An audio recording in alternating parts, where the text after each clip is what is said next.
من یک چی برای جوانان میگم که همیشه من در یک جا نکاح بودم.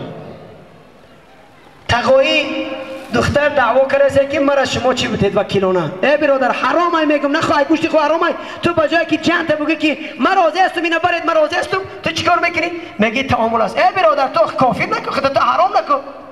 من میگم چیکاری شافیر؟ و تو شافیر باشی تو میبری ای کالسو ای بنزین اساس گپ زن. و من ملام باید من قرآن گپ زنم. امروز بیچاره شافیر ملاقی میکنه.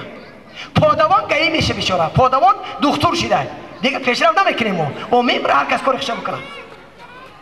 و من ملا میگم برادر و تو حرام نخو. تو وقتی که بسر کلان آمدن جوانان عزیز بند نبند رنگی گوشت خوک حرامه. شاهد حق نداره، وکیل حق نداره، همش حرام است کارو. سوزن زدن شرک است. یک قرآن یک شریعت ما یک شریعت کافر است در پشتی شه سوزن زدن. من زن کار است کردم گوشه شما مادر شما کافر نکشی خطونه. میگی تعامل ای بعد گوشه تو کار اخته بکن. شافر میخیزه قدیم رو سر به سر میشه.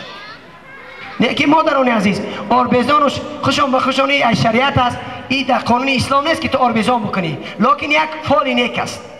فال نیک همی که کلو که خونه آمد دست روغن میماله از زنه که زیبا نمازخوان باشه، زنه که بینماز دفع کنه بارنگ هم بینماز میشه.